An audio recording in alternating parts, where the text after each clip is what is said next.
They say money changes people. But nothing reveals the truth like silence, and what I saw that day shattered everything I thought I knew about the woman I married. Before starting the story, leave a comment indicating which city you are watching from. And at the end, don't forget to rate this story from 0 to 10. Enjoy watching. I came home earlier than expected that day. Something didn't sit right with me. Maybe it was instinct. Maybe something deeper, a quiet whisper in my gut that refused to be ignored. I pulled into the driveway, stepped inside, and immediately knew something was wrong. The house was too quiet. Not peaceful, tense. Still. Then I heard it. The sound of wood striking flesh. Sharp. Followed by a muffled cry. A scream. My mother's. I ran. My heart was pounding as I stormed down the hall and threw open the guest room door, and what I saw froze me in place. Megan, my wife, stood over my blind, 70-year-old mother. Mama was curled up on the cold tile floor, her thin hands shielding her head. She was shaking, helpless. And Megan, her eyes were wild, her breathing ragged, and in her hand was a cane, raised again. "You've been in this house 5 years," she shouted. "And ever since, everything's gone wrong. No child. No peace. You cursed me. You cursed my womb." And then the cane came down again. That was it. "Megan," I said sharply, my voice tight. "What the hell are you doing?" She froze. The cane slipped from her fingers and hit the floor with a clatter. She turned to me slowly, stunned. I can explain," she stammered. I didn't want to hear it. I walked right past her and dropped to my knees beside Mama. "I'm here, Mama. It's me, Ben." She turned her bruised face toward my voice. "Ben, why did she hit me?" "I didn't do anything." Tears stung my eyes. I lifted her carefully. She felt weightless, like grief had hollowed her out over time. My mother, proud, resilient, blind, had been suffering under my roof, and I hadn't seen it. I turned back to Megan once. Just once. "You hurt her," I said coldly. "You don't come back from this." And I carried Mama out, rage simmering in my chest. "Start the car," I told the driver. "We're going to the hospital." Megan didn't follow. She didn't speak. She just stood there in the doorway, silent, watching me disappear with the one person she should have protected, the one she chose to break instead. And the house? It stayed quiet. Too quiet. But that silence told the truth louder than anything she ever could. The hospital lights were cold and bright. I sat in the waiting room, elbows on my knees, hands clenched so tight my knuckles ached. My tie was loose, shirt damp with sweat despite the AC blasting. I hadn't spoken in over an hour. They'd taken Mama in immediately. I'd seen the welts on her back, the bruises on her thin arms and shoulders. But it wasn't just her body I worried about. She was blind, fragile, 80 years old, and now broken by the woman I thought I'd grow old with. Finally, a nurse came out. Kind. Soft-spoken. "She's stable," she said. "But we'll keep her for observation." Her heart rate was elevated when she arrived. "Can I see her?" I asked. She nodded. Mama looked smaller than I remembered. Pale against the sheets, and 4 in her arm. But when she heard my voice, her face softened like she could still see me. "My son," she said. I took her hand and kissed it. "I'm sorry, Mama. I should have known. I never should have let her near you." Her grip surprised me, still strong. "No, Ben. You didn't fail me." She wore a mask. "I didn't want to tell you." "Tell me what?" She hated me. From the start. The way she looked at me, avoided me, stayed quiet when I tried to talk. I thought it was just the stress, the childlessness. I didn't want to be a burden. Her words cut deep. I don't understand, I said. She wasn't always like this. Mama sighed. It's not always just them. Sometimes someone plants the poison. And I knew exactly who she meant. Back at the mansion, Megan stood in front of the mirror. Her cheek still red from the slap I'd given her, and I hated myself for it. But when I saw Mama on the floor, I wasn't a husband anymore. I was a son. Megan sat at the dining table, head down, lost in thought. I knew what she was thinking, about Rachel, her so-called friend. The one who whispered lies into her ear night after night. You've tried everything, Rachel had said.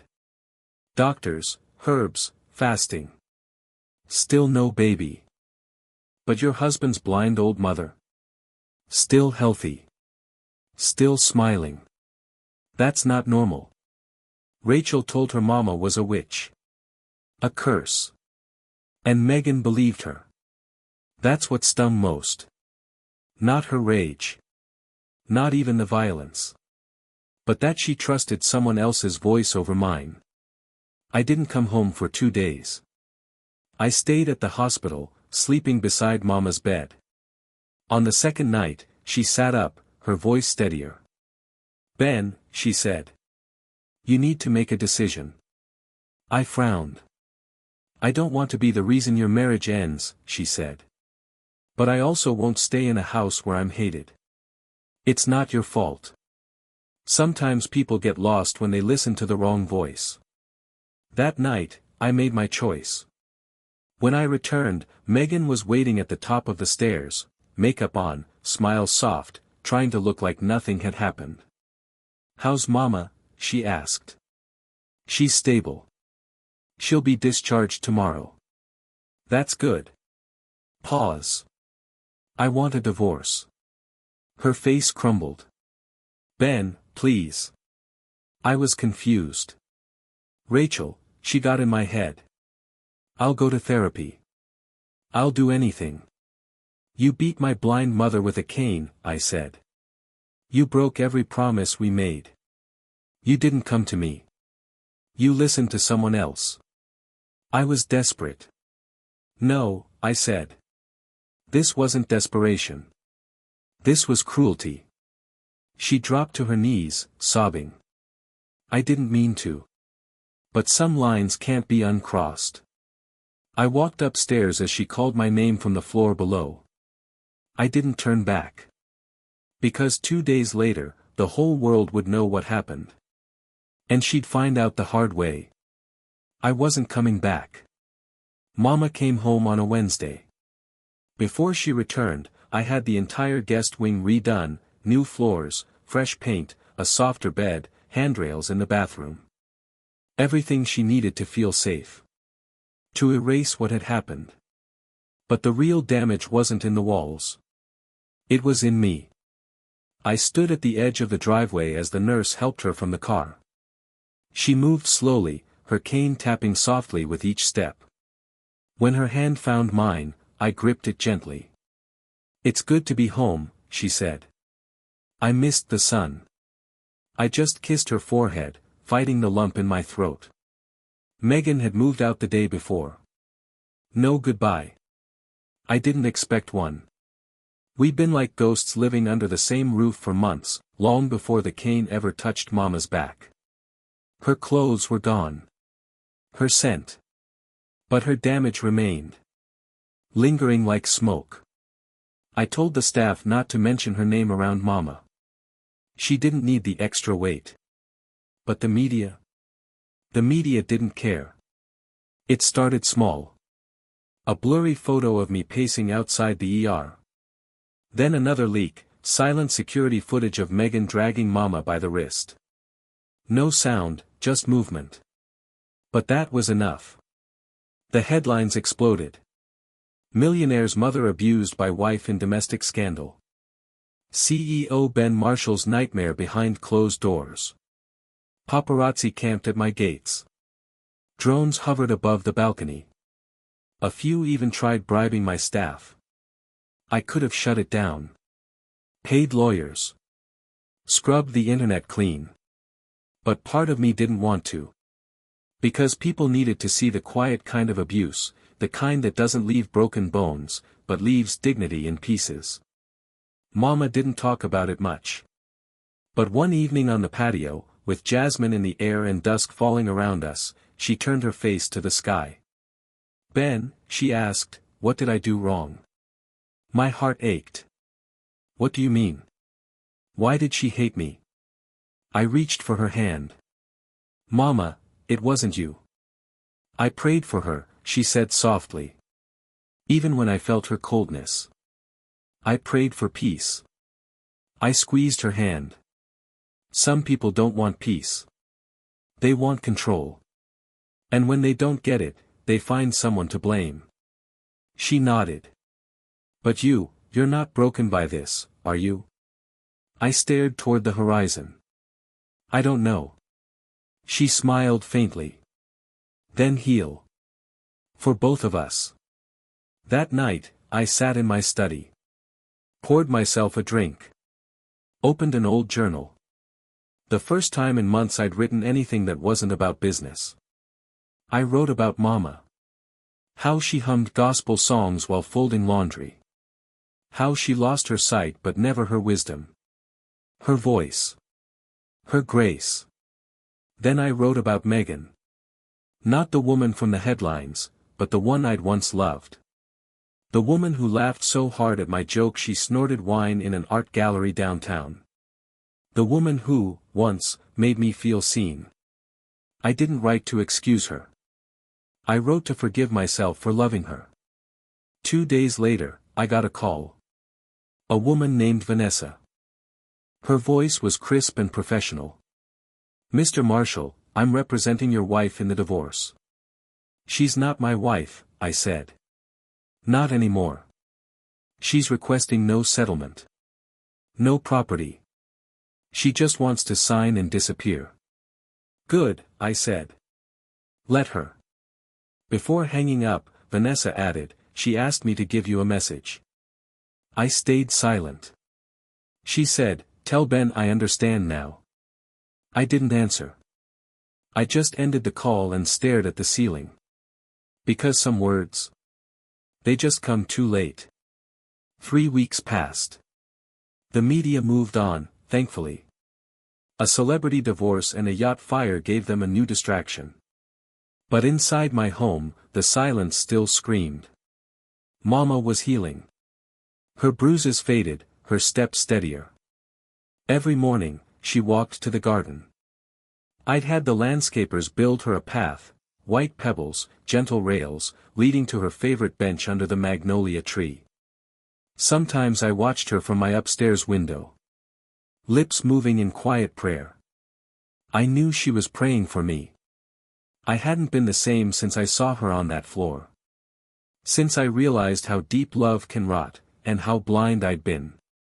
I'd retreated from everything, business, friends, the world. I hadn't returned to the office in over 3 weeks. Jerome, my assistant, kept things afloat. Loyal. Efficient. Discreet. But I knew I couldn't hide forever. So I suited up and drove in. As soon as I stepped out of the car, heads turned. Stares. Whispers. I couldn't tell if they were surprised to see me or just unsure what to say. I nodded and walked past them. In the elevator, I caught my reflection. Tired.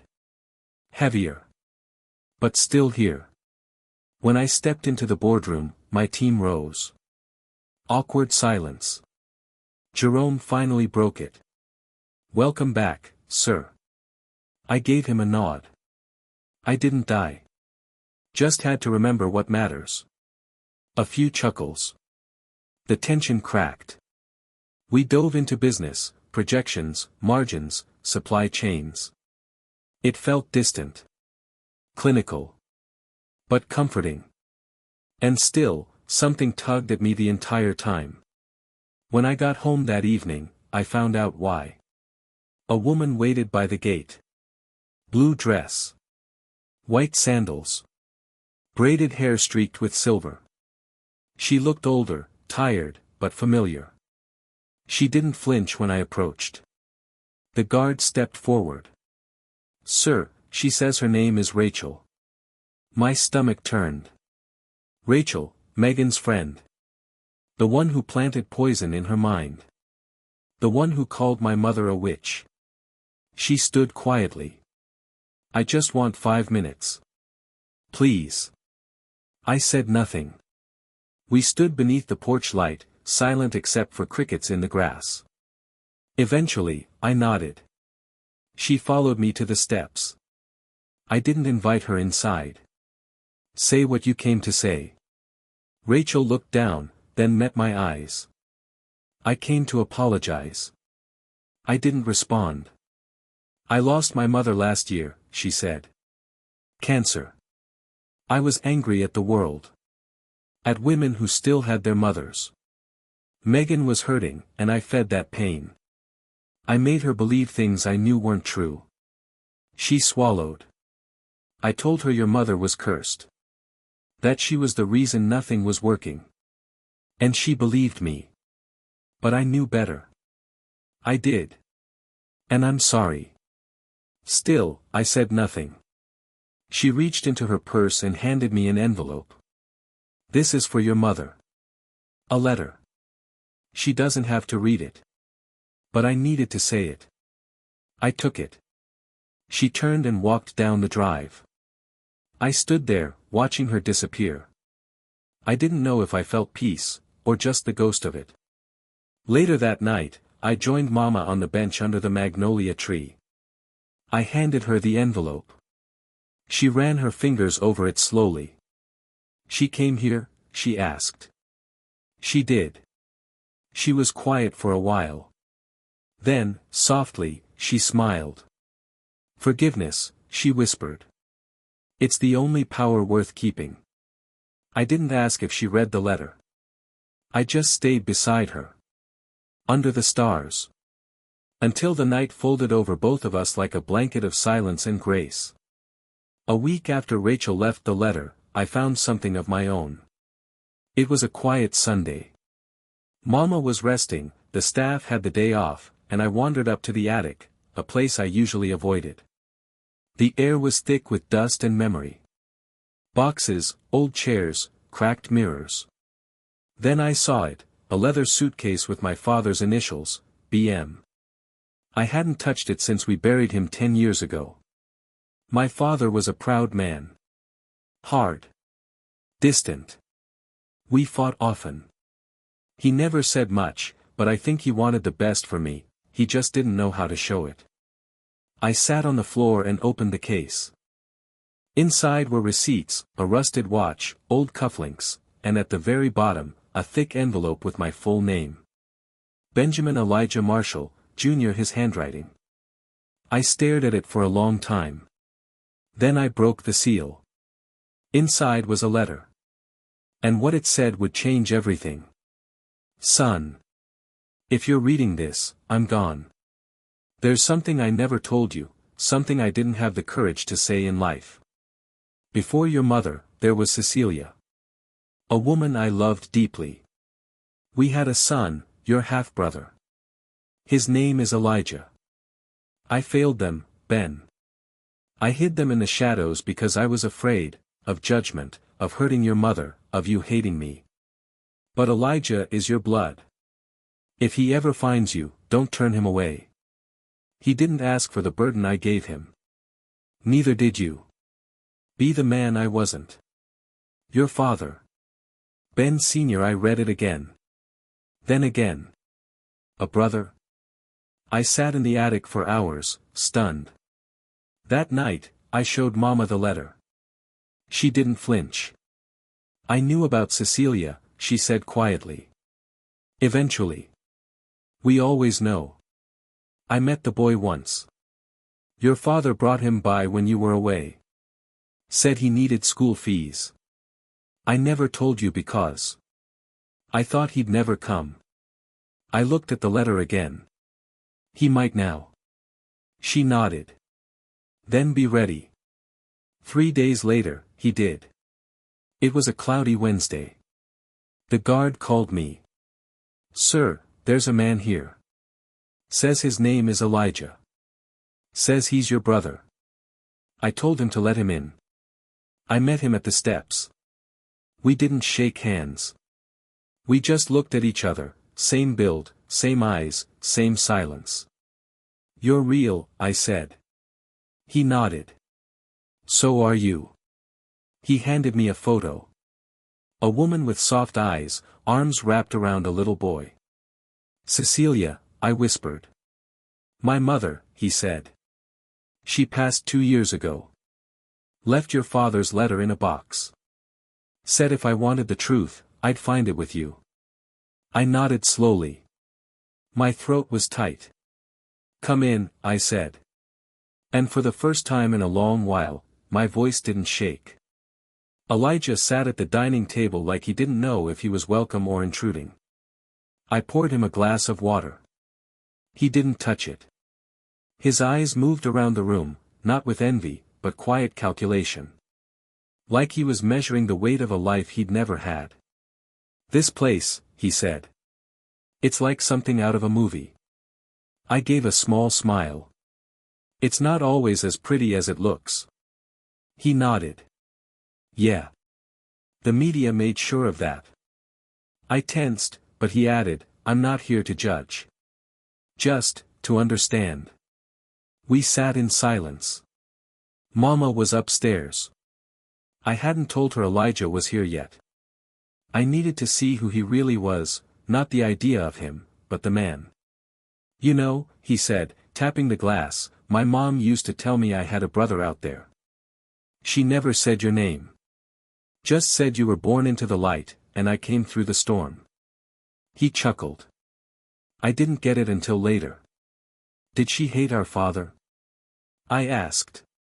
He shook his head. "She loved him. Even after he left. That's what hurt her the most, not that he disappeared, but that he never stayed." Then he pulled something from his coat. A worn, leather notebook. "This was his," Elijah said. "Left it with Mom. You should have it." Inside were notes, reflections, even poetry. My father had a softer side I never saw. The man I knew was rigid, guarded. "You look more like him than I do," I said. Elijah raised a brow. "Not sure that's a compliment." We both laughed, for the first time. But tension lingered. "Why now?" I asked. "Why find me after all this time?" He leaned back. "Because I'm tired of ghosts." Then he added, "I didn't come for money. I've built my life. I teach carpentry. I have a daughter, Zuri. She's 8. I blinked. "A daughter?" He pulled out a photo, a little girl, smiling wide, front teeth missing, holding a wooden giraffe. "She doesn't know about you. But I want her to." "She's beautiful," I said. "She's my reason." We sat in silence. Two men finally facing the years they'd lost, and the future they might still build. "Bring her here," I said. "Let her meet her uncle." His eyes lit up. "You sure?" I wouldn't have said it if I wasn't. That evening, I told Mama. She gripped my hand when I said his name. "Elijah?" "Yes." She was quiet for a moment. Then, "Let him come." When Elijah entered, he walked like a man approaching a sacred place. Mama turned toward him. "Elijah," she said. He froze. "You remember me?" "I never forgot." He dropped to his knees, took her hand, and whispered, "I'm sorry, for blaming you." She touched his face. "Anger is born of pain. You're here now. That's enough." He wept into her lap. And I stood there, overwhelmed. I never thought I'd have a brother. And now I had something even rarer, the chance to start again. She arrived 2 days later in a yellow sundress, pink backpack, and a head full of wild curls. "Zuri." I watched from the balcony as Elijah lifted her from the taxi. Her eyes scanned the estate, the fountain, the marble steps, the towering windows. She held a small wooden giraffe tightly in one hand, like it meant everything. I'd seen photos, but nothing prepared me for her in person. She looked like both of us. Elijah held her hand as they approached the house.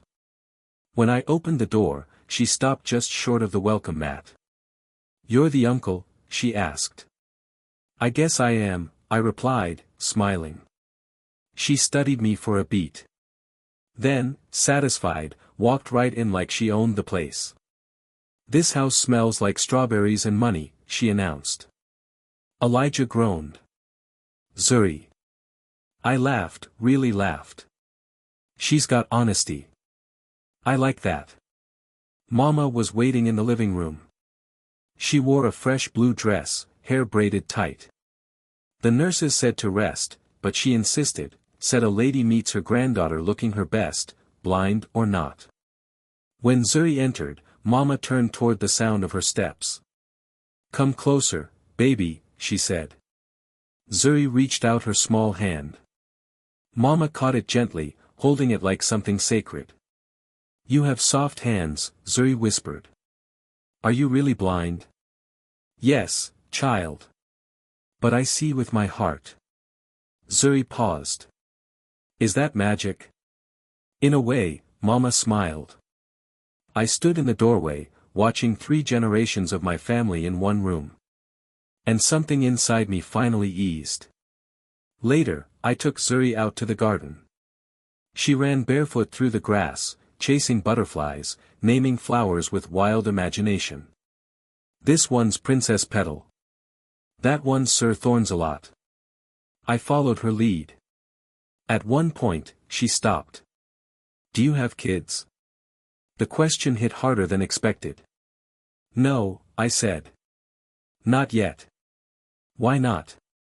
"I guess I was waiting for something, or someone." She looked at me. "Well, I'm here now." I crouched beside her. "That you are." We spent the afternoon building a castle from sticks and stones. "For the butterflies," she said.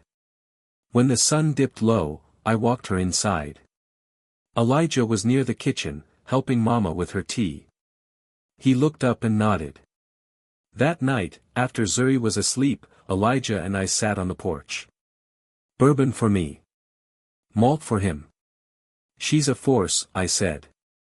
He smiled. "Takes after her mother." I looked at him. "What happened?" His face darkened. "Complications during childbirth. Small hospital. No equipment." I held Zuri in one hand and her mother's in the other. I had to choose who to let go of first. I said nothing, just reached out and held his shoulder. "I was angry at God," he said. "But maybe he gave me Zuri because he knew I wouldn't make it without her." We sat in silence, the kind that exists between men who've both lost and found. But peace never stays long. Because by the end of that week, someone else would show up. Not Megan. Someone with a truth that would tear open the past again, just when we thought we'd survived the worst. Friday afternoon started quietly. Mama was on the patio knitting. Elijah had taken Zuri to the zoo. I was in my study catching up on emails when my phone rang. Jerome, my assistant. He never called without reason. "Sir," he said. "You might want to come downstairs." "What is it?" "She's here. Her name is Adana." Everything stopped. Adana. The first woman I ever truly loved. Long before Megan, before the suits and skylines. Back when I was broke and chasing dreams. She was a med student then, sharp, direct, and fearless enough to call me arrogant, then kiss me 2 hours later. She vanished without warning. Left nothing but a voicemail. "This isn't goodbye. It's protection." I never understood it. And now she stood on my porch, dressed in white.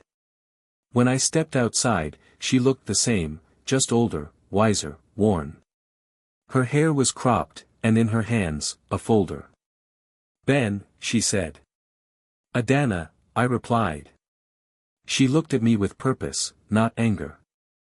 "I wouldn't have come unless it was important. You disappeared for 5 years. I know. You said it was for protection." She nodded. "You'll understand now." She handed me the folder. Inside were birth certificates. 2 twins. Next to father, Benjamin Elijah Marshall Jr. I felt the air drain from my lungs. "They're mine." She nodded. "They're 5. I raised them quietly. I didn't want them in the headlines, didn't want you to feel trapped. You didn't think I deserved to know." Tears welled in her eyes, but she held firm. "I was scared, of your name, your world. I wasn't ready to raise them under it." I stepped back, stunned. This house had just started to breathe again. Zuri brought joy, Elijah brought healing, Mama had begun to smile. And now this. 2 sons. And the woman I once thought I'd marry, standing here like a memory come to life. "Where are they?" I asked. "In the car." I walked down the drive. A black SUV sat by the gate. Through the glass, I saw them. 2 boys. One had my eyes. The other, my father's dimples. They sat quietly, watching cartoons. I leaned on the car, trying to breathe. The door opened. They looked up. "Hi," one said. "You're tall," the other added. I knelt. "Do you know who I am?" Adana came over. "Boys, this is your daddy." They stared, wide-eyed. Then the one with dimples smiled. "I thought you'd have more hair." I laughed, surprised, choked, real. For a moment, all the fear lifted. Just a moment. Because this house wasn't just a home anymore. It was turning into something else. A refuge. A battlefield. A legacy. And I was starting to see a truth I didn't want to admit. The more people you love under one roof, the more you have to lose. And someone, someday, would try to take it all away. Again. That night, I couldn't sleep. Not with the hum of the AC, not with bourbon in hand, not with Miles Davis playing low. I stared at the ceiling, my mind spiraling. Zuri slept upstairs. My sons, Elijah and Emmanuel, were tucked into the guest room, dreaming like this mansion wasn't a stranger. Adana lay in the room that used to be mine and Megan's. And my brother Elijah? He was on the patio, a cigarette burning slowly in the dark. Because everything cracked the moment Adana returned. I found him outside. He didn't look at me. "She didn't tell you?" he asked. "No. And you believe her?" "I do." He exhaled smoke. "I don't." Silence stretched between us. "I brought Zuri here," he said. "Thought we were building something. A future. We are. Are we? Because it looks like the past just walked back in heels and secrets. That's not fair. Maybe not. But it's true. I had no defense. Just a shared ache. But by morning, it got worse. Rachel came back. Not with guilt, with a lawyer. She wanted to sue, defamation, emotional distress, the whole show. She stood in my driveway in a navy blue suit, sunglasses on, papers in hand like she still owned the narrative. I didn't react. I called my lawyer and led them to the drawing room, where rich people settle things, quiet rooms, cold coffee, and colder intentions. Outside, Zuri and the boys played tag. Mama whispered scripture under the magnolia tree. Adana watched from upstairs. "Elijah?" He packed a bag. "You leaving?" I asked. "Not for good. But I need space, the house, my head, it's full." I couldn't argue. I just nodded. He kissed Mama's hand before he left. He didn't say goodbye to Adana. That night, I sat with the twins as they built a spaceship from Legos. "Daddy," Emmanuel asked, "do you live here all the time?" "Yes." "What about us?" "I hope so." "Hope isn't a promise," Emmanuel said. "You're right," I said. "Then it's a promise." They smiled and went back to building. And I knew, this house wasn't mine alone anymore. It was theirs now. Their beginning. Later, I stopped by Adana's room. She sat on the bed, reading Rachel's legal threats. "She's bluffing," I said. Adana nodded, silent. "You okay?" I asked. "I don't know. Raising them alone was hard. But this is something else. It's a beginning." She looked up. "Are you ready for that?" "I think I already chose it." She placed her hand on mine. No words. Just warmth. As I turned to leave, she called softly, "Ben." "Yeah. I never stopped loving you." I didn't turn around. I just said, "I know." Because truth doesn't always need an answer. Sometimes, it just needs room to breathe. It rained the morning I buttoned my white linen shirt.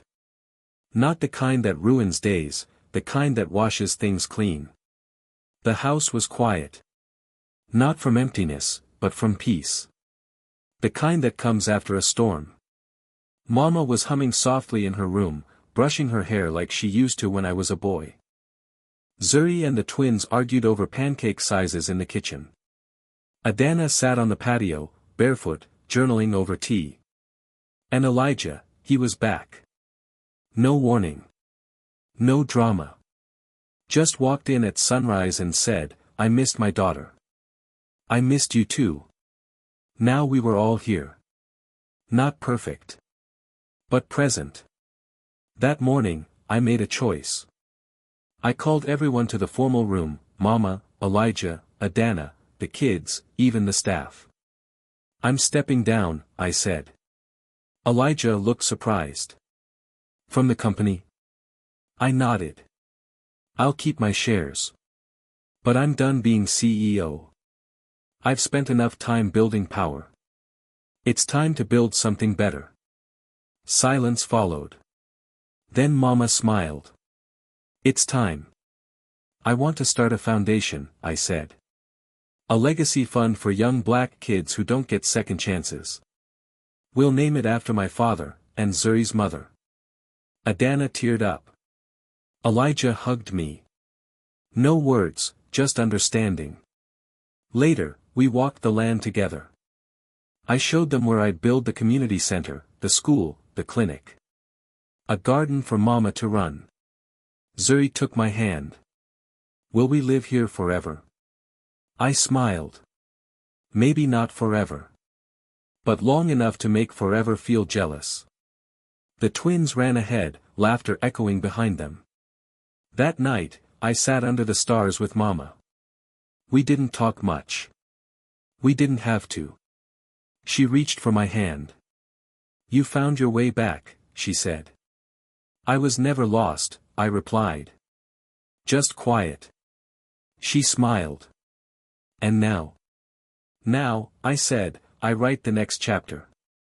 "Make it a good one," she whispered.